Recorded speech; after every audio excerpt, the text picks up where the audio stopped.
When the Lord thy God shall bring thee into the land whither thou goest to possess it, and hast cast out many nations before thee, the Hittites, and the Girgashites, and the Amorites, and the Canaanites, and the Perizzites, and the Hivites, and the Jebusites, 7 nations greater and mightier than thou. When the Lord thy God shall deliver them before thee, thou shalt smite them and shalt utterly destroy them. Thou shalt make no covenant with them, nor show mercy unto them. Neither shalt thou make marriage with them. Thy daughter thou shalt not give unto his son, nor his daughter shalt thou take unto thy son. For they will turn away thy son from following me, that they may serve other gods. So will the anger of the Lord be kindled against you, and destroy thee suddenly. When you read this scripture, and you tie it in with what we just read about Solomon, Solomon's problem was, these are the women that he married. Right. So God had told him 2 things. You cannot have a multitude of women because they'll turn your hearts. And you cannot marry these women because they will turn your hearts. So the problem wasn't the fact that Solomon had more than one wife. The problem was that he had married in a manner that God said was unacceptable. Right. So God had put conditions here and really set some things in motion.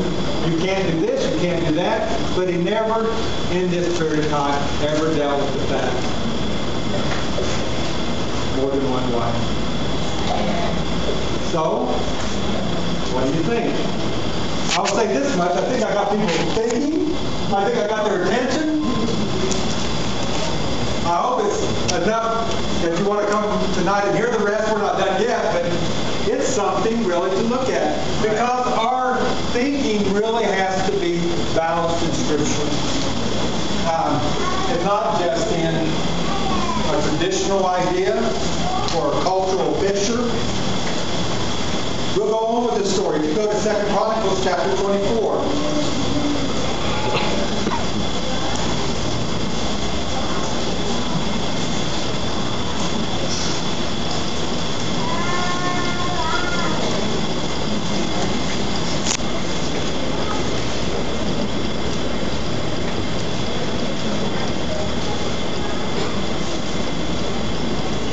It says, Joash, chapter 24, verse 1. Joash was 7 years old when he began to reign, and he reigned 40 years in Jerusalem. His mother's name also was Zibiah of Beersheba. And Joash did that which was right in the sight of the Lord all the days of Jehoiada the priest. And Jehoiada took for him 2 wives, and he begat sons and daughters. So, we come to this point in time. Joash is going to be made a king. And this king, what did God say about him? He did that which was right in the eyes of the Lord. He had a heart that was willing to honor God. And he's looking for direction. So he looks to a priest. And what does the priest do? He takes him 2 wives. Now what do we do? Brother Paul, come here a minute. Yeah. Yeah, come here. So what kind of picture is this? It's kind of like this. Brother Paul, Brother Oliver says, you know, brother, you got a nice wife, but I think you would really be happy.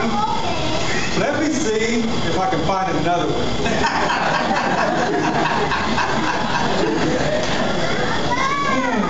Hey, that's what it is. It is spiritual leadership that he's looking to, this priest. And this priest said, you know, you're going to be a good king, you've got a good heart. I think you don't need 1,000, but you need at least 2. So let me look over this congregation and volunteers. No, we don't want to do that. But you know what? That's really what it was. You can go sit down. It was a spiritual leadership he's looking to. And this man really, looking at the picture in the Scripture, said, I'm going to give you 2 wives to make you happy.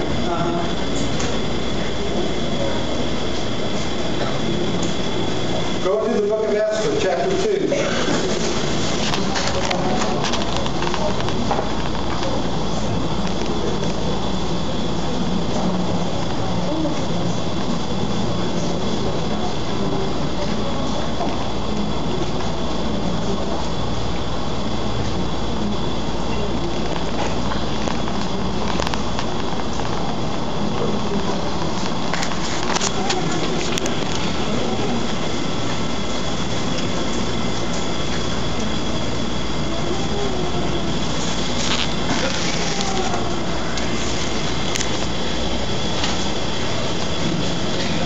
chapter 2 and verse 12.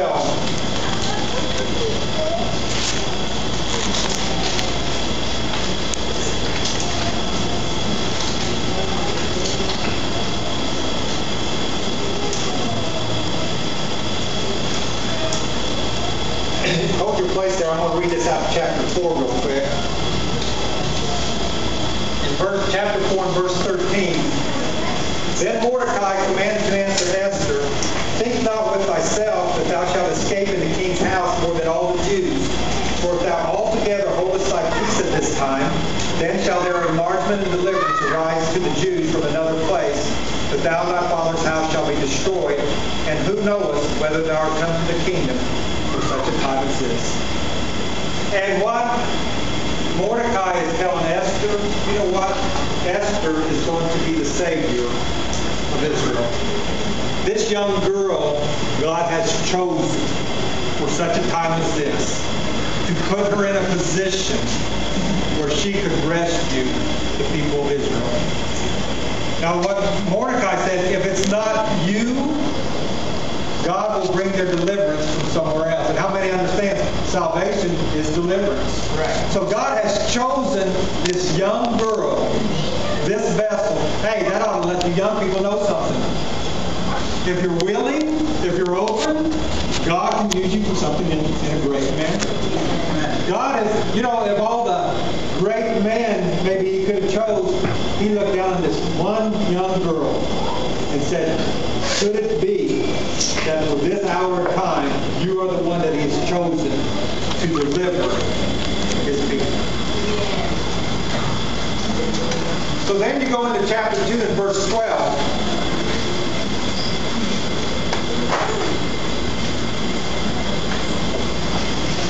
Now when every maid's turn was come in to go into King Ahasuerus, after that she had been 12 months, according to the manner of the women, and so were the days of their purification accomplished, with 6 months with oil of myrrh, and 6 months with sweet odors, and with other things for the purifying of the women.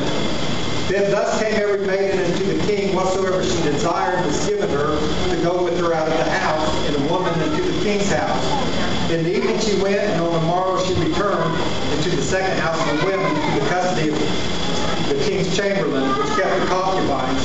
She came in unto the king no more, except the king delighted in her, and that she was called by name. Drop down to verse 16. So Esther was taken in the king Ahasuerus into his house royal in the 10th month, which is the month Tebeth, in the 7th year of his reign. And the king loved Esther above all women, and she obtained grace and favor in his sight more than all the virgins. So he set the royal crown upon her head and made her queen instead of Vashti.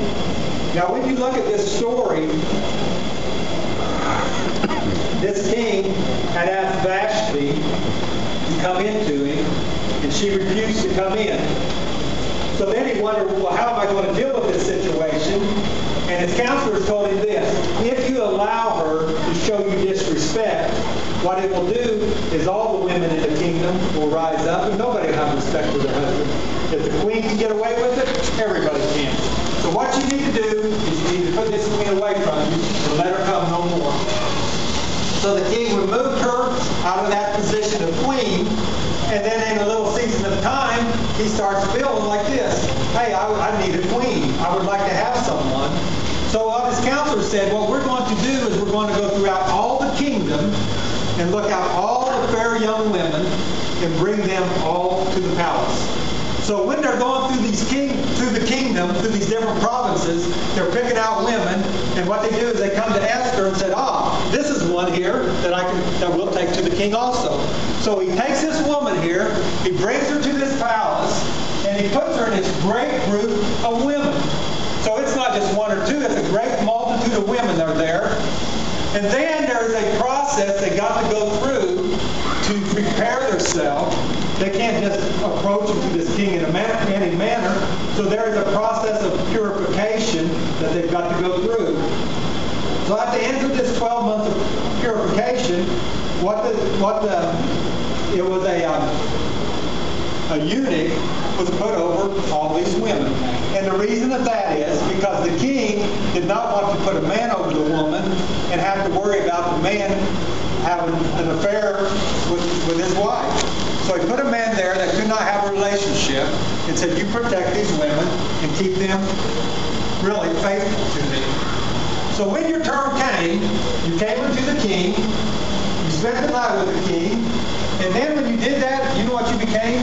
You became his wife. But then it said, if he had no pleasure in you, you never came again. So what happened to you? You went back to the house where all the women were kept, because that king was not going to allow you to be free to go to another man and be his wife. Because really it would become a reproach to him. Remember when one of David's sons asked for one of David's wives when David got old, and Solomon said, don't you understand? He's trying to take the kingdom. In other words, if he can go into your wife, it really uplifts him. So this king would not allow any of these women to ever have a relationship with another man. They all would become his wife. So Esther, now this is interesting. This is the woman that God has chose to deliver Israel to escape destruction, and she is going to be brought into that kind of relationship, where she is going to only be one of a multitude of women. And then when she comes in, she finds favor with the king. And he says, I love this woman. I'm going to make her queen instead of Vashti. But how many understand this when you read the story? When Mordecai told her, you need to go in and talk to the king, remember what her reply was? I haven't even seen the king, and I think it was 30 days. So how would you like a relationship like that, where you have a wife, but she's actually kept in another home, and only when you desire to see her would she come? Interesting. So she's put in this home, and Mordecai says, well, you got to go to him. And she said, well, when I go into him, if he doesn't give me grace to enter into his presence, they'll kill me. But she made this statement, if I die, I die. Right. Hey, she laid down her life to rescue God's people.